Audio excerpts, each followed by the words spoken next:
तस्मै श्रीगुरवे नमः।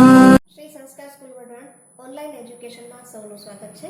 આજે આપણે ધોરણ 5 ના હિન્દી વિષયનો પાઠ 9 कैसा शोर भणीशुं। इस इकाई में संवाद के साथ चित्रों द्वारा सब्जियों का परिचय दिया गया है। તમને અહીં એક ખેતરનું દ્રશ્ય દેખાય છે, તેમાં ખેડૂત ઝાડ નીચે આરામ કરી રહ્યા છે અને આસપાસ બધી શાકભાજીઓ ઉગેલી દેખાય છે, જેમ કે રીંગણ છે, ભીંડા છે, મરચાં છે વગેરે। હવે તમે શિયાળામાં જાત જાતના શાકભાજી હવે જોશો। અહીં શાકભાજીના ખેતરમાં એક બિરજુ ચાચા કરીને ખેડૂત છે, તે સૂતા છે અને એ સમયે બધી શાકભાજીઓ ભેગી થઈને વાત કરે છે, તે આપણે જોઈએ। बिरजू चाचा ने अपने खेत में सब्जियां बोई थी, એટલે કે बिरजू चाचाए પોતાના ખેતરમાં શાકભાજી વાવ્યા હતા। दोपहर का समय था, એટલે કે બપોરનો સમય હતો। बिरजू चाचा पेड़ की छाया में आराम से लेटे थे कि उन्हें नींद आ गई। बिरजू चाचा ઝાડની છાયામાં શાંતિથી સૂતા હતા અને એમાં એમને ઊંઘ આવી ગઈ। तब खेत की सारी सब्जियां खेलने के लिए इकट्ठी हुई। ત્યારે ખેતરની બધી શાકભાજી રમવા માટે ભેગી થઈ। इकट्ठी हुई એટલે ભેગી થવું। ये सभी खेलते खेलते नौक चौक पर उतर आई।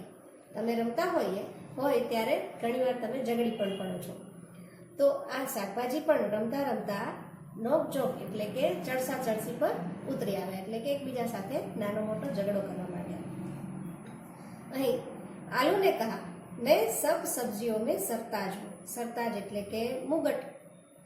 અહીં આલુ એમ કહે છે એટલે કે બટેકું કહે છે કે હું બધી જ શાકભાજીનો રાજા છું। સભી સબ્જિયા મેરે બિના અધૂરી હૈ। બધી જ શાકભાજી મારા વગર અધૂરી છે। તમે જોયું હશે બટેટું દરેક શાકની સાથે લગભગ પડી જતું હોય છે। દરેક શાકમાં બટેટાનો ઉપયોગ કરવામાં આવતો હોય છે, એટલે બટેટું કહે છે કે હું બધી જ શાકભાજીનો રાજા છું અને બધી જ શાકભાજી મારા વગર અધૂરી છે। બચ્ચો બૂઢો કો મેં બહુત ભાતા હું। બાળકો અને ગરડાઓને હું ખૂબ ભાવું છું। चाट, चिप्स, टिकिया जैसी चटपटी और मसालेदार खाने की चीजें मुझसे ही बनती है। એટલે કે ભેળ ને ચિપ્સ ને ટિકિયા એટલે પેટીસ જેવી ચટપટી ને મજા આવે એવી ખાવાની ચીજો મારાથી જ બને છે। शकरकंद ने कहा, मैं आलू का मित्र हूँ। शकरियाए કહ્યું કે હું આલુનો ભાઈબંધ છું। मुझे भी लोग बहुत पसंद करते हैं। ઘણી વખત અમુક શાકમાં સક્કરિયા પણ ભેળવવામાં આવે છે, એટલે એ કહે છે કે મને પણ લોકો ઘણું પસંદ કરે છે। तब मटर से दाने उछलकर बाहर आ गए और कहने लगे, हमें भूल गए। कई प्रकार की सब्जियां, पुलाव और चटपटी कचौरी की जान है हम। ત્યારે જ વટાણાની સિંગમાંથી બધા દાણા ઉછળીને અને બહાર નીકળ્યા અને કહેવા લાગ્યા, અમને ભૂલી ગયા। ઘણી બધી શાકભાજી, પુલાવ અને ચટપટી કચોરીની જાન અમે છીએ, એટલે કે એના અમારા વગર એ થાય જ નહીં। उसी समय लौकी और गाजर कूद पड़े। एक समय दूधी અને ગાજર પણ કૂદી પડ્યા। रायता, कोफ्ते और हलवा हमारे बिना कैसे बन सकते हैं। એટલે કહ્યું કે રાયતું, કોફતા અને હલવો અમારા વગર તો બને જ નહીં। लौकी बोली, लौकी આવું કહ્યું એટલે કે દૂધી આવું કહ્યું कि आ बधु तो अमारा वगर बनवानुं ज नथी।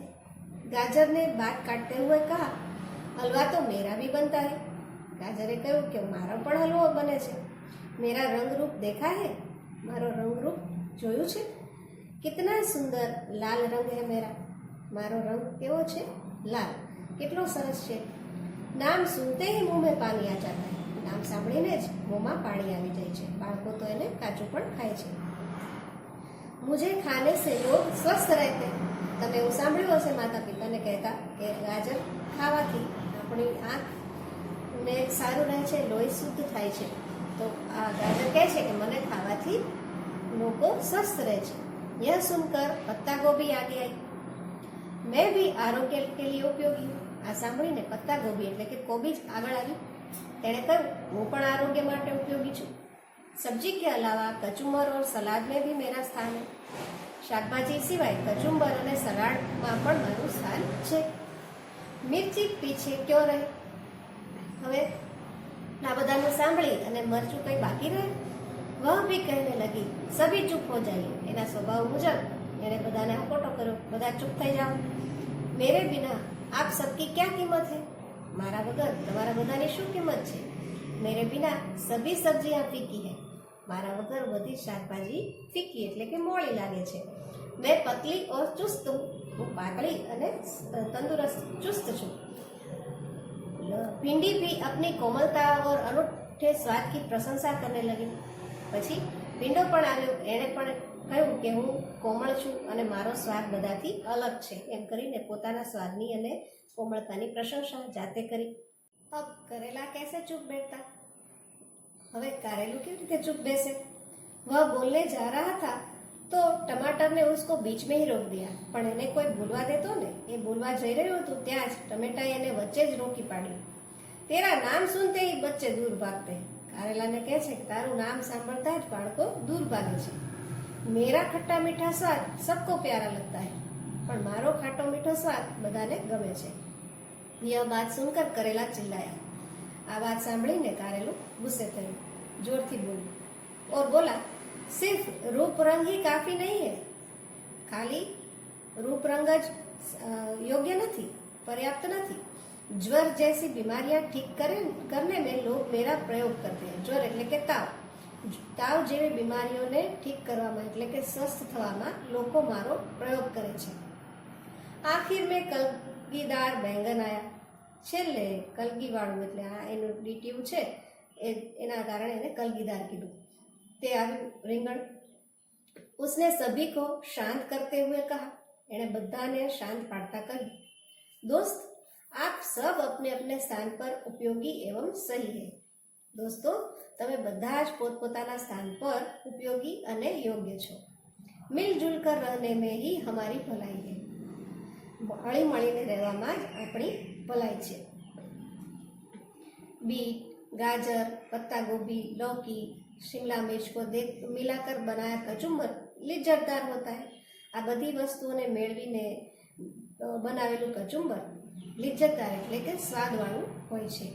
આલू, शकरकंद, फूलगोभी, मिर्ची से बनी सब्जी मन भावन बनती है। આ બધા શાકભાજીઓને ભેગી કરીને જે શાક બનાવવામાં આવે છે તે પણ બધાને ભાવે છે। मिर्ची, धनिया, अदरक जैसे मसाले रसोई में स्वाद और सुगंध प्रदान करते हैं। આ બધા જ મસાલાઓની જેમ ઉપયોગ કરવાથી આ બધી શાકભાજીઓને કારણે स्वाद અને સુગંધ રસોઈમાં निकले છે। इस तरह हम एक साथ घुल मिलकर और भी मजेदार हो जाते हैं। तो આમ કરીને આપણે બધાએ ભેગા થઈ અને બધાને ભાવે તેવા બનીએ છીએ, એટલે આપણે ઝઘડો કરવો જોઈએ નહીં। इतने में बिरजू चाचा जाग उठे, આટલામાં बिरजू काका उठी गया। આ બધો ઝઘડો પૂરો થયો ત્યાં સભી સબ્જીયા ઇધર ઉધર ભાગને લગી, બધી જ શાકભાજી પોતપોતાની જગ્યાએ આમ તેમ દોડીને ભાગી ગઈ। लौकी, करेला और ककड़ी बेलों पर जा बैठी, दूधी, कारेला ने काकड़ी वेला ऊपर जईने बैठी। शकरकंद, आलू, गाजर, बीट जमीन के अंदर घुस गए। शक्करिયું, बटेकू, गाजर, बीट आ बधा जमीनની અંદર જતા રહ્યા। भिंडी, मटर, बैंगन, टमाटर पौधे की डालियों पर छिप गए।